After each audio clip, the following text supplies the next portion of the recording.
China's rise as a global leader in electric vehicles is a story of strategic vision, adaptation, and a unique blend of state planning with aggressive entrepreneurship. It began in the 2000s when the country faced a dilemma: how to compete with established automotive giants like Germany, Japan, and the United States. The answer came from Wang Gang, a German-trained engineer and then Minister of Science and Technology, who saw electric cars as an opportunity to leapfrog technological stages. The idea was simple yet bold. If China couldn't win the internal combustion engine game, it would rewrite the rules. The first steps were tentative. In 2009, the 10 Cities 1,000 Vehicles program subsidized fleets of electric buses and taxis in selected urban areas. But the real turning point came in 2017 with the dual credit policy, a clever mechanism requiring automakers to produce electric vehicles or buy credits from those who did. The result was an industry earthquake. Between 2020 and 2024, EV market share in China surged from 5% to 48%, while Tesla watched its domestic slice devoured by local rivals like BYD, which overtook Elon Musk's company in global sales by 2023. At the heart of this revolution lies a battery industry that redefined energy economics. Companies like KTL and BYD transformed lithium iron phosphate, LFP, once considered inferior technology, into the gold standard for EVs. By prioritizing safety and cost-effectiveness over maximum energy density, these batteries enabled models like the BYD Seagull, a compact electric car with 186 miles of range sold for under $10,000. Extreme vertical integration proved crucial.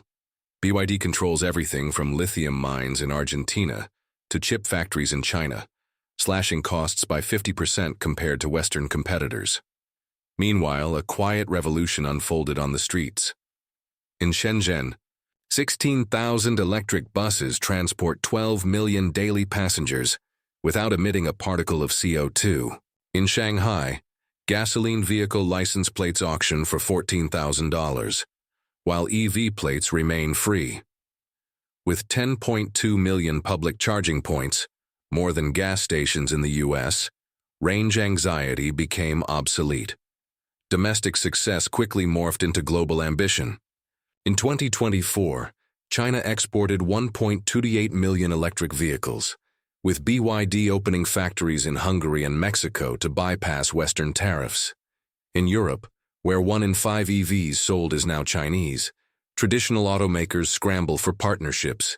BMW uses BYD batteries in its iX3, while Renault cut development cycles from 60 to 24 months through a Shanghai joint venture.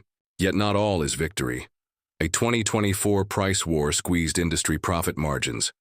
Willing to sacrifice profitability for market share, BYD slashed prices by 20%, forcing over 40 small automakers to close. Analysts predict only 20 of China's 200 EV companies will survive by 2030. The future, however, looks bright. In Shenzhen labs, CATL engineers test solid-state batteries promising 621 miles per charge and 10-minute recharging. The government invested $845 million in this technology, targeting commercialization by 2026. Parallel experiments with sodium-ion batteries, eliminating scarce lithium, could cut costs by 30% by 2030. This technological journey carries deep geopolitical implications. By controlling 65% of global lithium refining and 95% of manganese processing, China built near impenetrable barriers for competitors. The 100% tariffs imposed by the US in 2024 seem temporary hurdles against this structural advantage. Meanwhile, in Indonesia and Chile, Chinese giants like Ganfeng Lithium secured decade-long mining contracts, locking in supplies for the next phase of the electric revolution.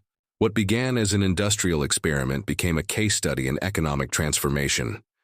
A mix of smart subsidies, competitive pressure, and massive R&D investment created an ecosystem where AI startups develop autonomous driving systems, alongside steel giants researching lighter chassis alloys. Even Tesla thrives here.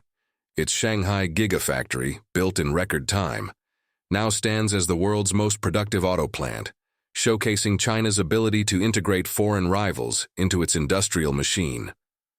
The challenge now is sustaining leadership. With the EU investigating subsidies and the US reviving its industry through the Inflation Reduction Act, China responds by accelerating next-gen tech adoption.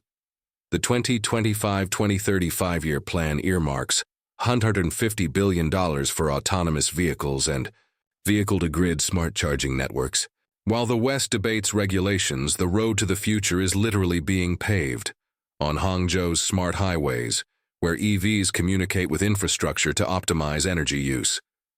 In this race, China proved the energy transition isn't just environmental, it's a 21st century industrial revolution.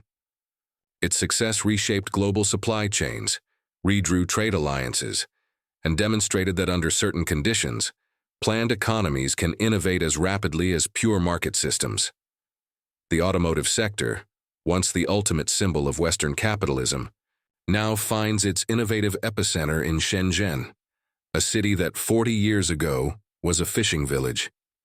Within this radical transformation lies the essence of China's technological miracle.